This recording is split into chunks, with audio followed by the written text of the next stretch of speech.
Hi, this is Dr. Warren Chin. I am a family practitioner and specialist in osteopathic manipulation working in New Hampshire.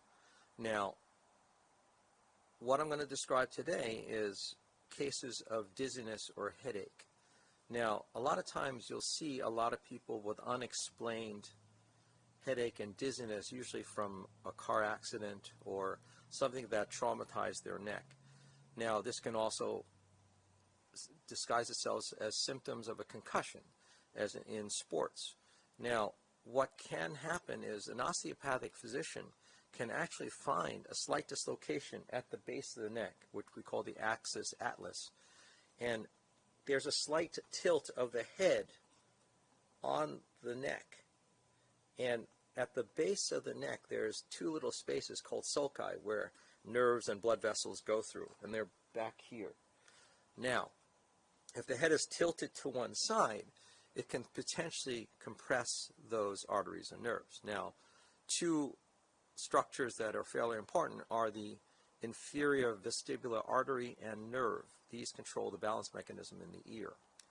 Now, when that happens, you'll get a difference of signal between one vestibular apparatus, which is the balance mechanism of the ear, compared to the other side. Now, we're supposed to have an even signal on both sides so that we can actually feel rock steady and on land. Now, if one of these starts having static or starts having an abnormal or different signal, we start feeling dizzy and we feel like the room's spinning around, or like you're on a boat and you're getting seasick. At that point, if somebody were to recognize that by palpation, you can feel an actual closing of the gap on one side at C1. If you can recognize that and fix it gently, then it can be cured like within moments. Actually, the dizziness will go away, and as any resultant headache or any headache as a result of the slight subluxation will go away as well. Now, one of the things that is great about this technique that is discussed in the member section is that it won't hurt anybody. It's very gentle. It doesn't take much force at all. And if it goes away, then you've solved the problem. If it doesn't go away, then they may need other studies, like MRIs of the brain or other studies that are deemed necessary depending on physical exam.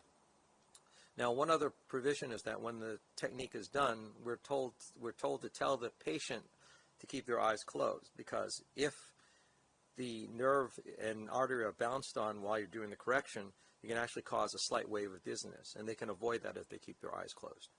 But this is something that's seen very commonly in a general practice, in a family practice, and in primary care. And these patients are often sent to ENT specialists, neurologists, possibly even neurosurgeons. And sometimes a quick, easy correction is all you need, and you will help your patients and they will love you for it. I hope this helps. This is Dr. Chin.